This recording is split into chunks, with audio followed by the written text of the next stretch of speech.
और मुंबई में आज महायुति की प्रेस कॉन्फ्रेंस है। सुबह 11 बजे तीनों पार्टियां प्रेस कॉन्फ्रेंस करेंगी। बीजेपी, शिवसेना और एनसीपी के नेता इस दौरान मौजूद रहेंगे। महाराष्ट्र में सीट शेयरिंग पर ऐलान इस दौरान हो सकता है।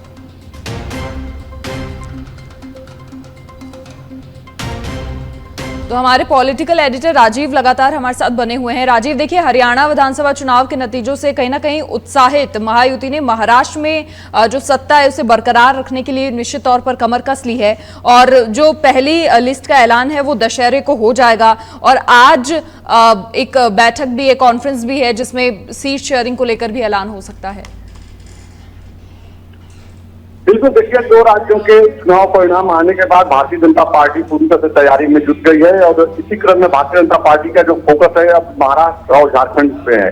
तो आज भारतीय जनता पार्टी जो है महाराष्ट्र में, क्योंकि भारतीय जनता पार्टी बड़ी पार्टी है, तो जो गठबंधन की जो पार्टियां हैं, एनडीए घटक दल जो हैं, उनको लेकर साथ करने की पूरी बीजेपी ने तैयारी कर रखी है कि किसे कहाँ पे कितनी सीट मिलनी चाहिए। अगर महाराष्ट्र की बात की जाए तो देखिए, इसमें टिकट के सीट के जो कागजात पार्टियां जो है इधर सीट की दावेदारी करती हैं, लेकिन भारतीय जनता पार्टी की रोड मैप तैयार करती है और भारतीय जनता पार्टी बड़ी पार्टी है, उनके जो रणनीतिकार हैं अमित शाह, उनके साथ सभी लोग हाँ मिलाते हैं।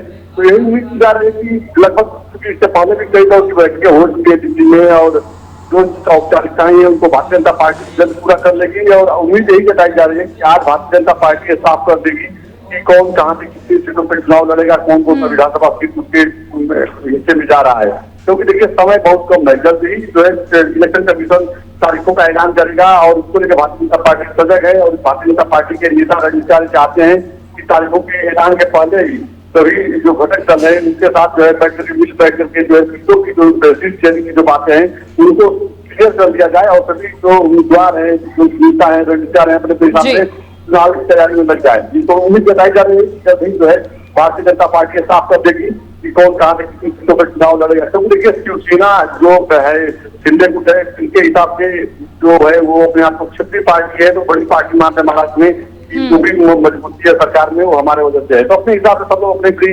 राजनीतिक वर्चस्व की बात होती है, उसी तरह डिमांड करते हैं, लेकिन क्या कुछ फाइनल होता है देखना होगा। जी, लेकिन बिल्कुल राजीव, देखिए, हरियाणा चुनाव के जो नतीजे हैं वो महाराष्ट्र के नेताओं को अपने राजनीतिक कदमों पर पुनर्विचार करने के लिए जरूर मजबूर कर देंगे, क्योंकि हरियाणा में भाजपा की हैट्रिक और जम्मू कश्मीर में अच्छा प्रदर्शन पिछले 10 सालों में मोदी सरकार का जो कार्यकाल रहा है उसके प्रदर्शन को निश्चित तौर पर दर्शाता है।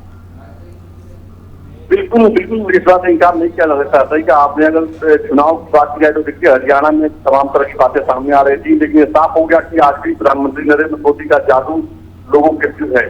तो अब क्षेत्रीय पार्टियां हैं तो एक प्रकार का वो दबाव बनाती हैं, चाहे वो एनसीपी की बात कीजिए या शिवसेना की बात कीजिए, शिवसेना शिंदे गुट की बात की जाए तो अपने हिसाब से डिमांड ये लोग करते हैं अगर नुकसान होता भारतीय जनता पार्टी का हरियाणा चुनाव में तो।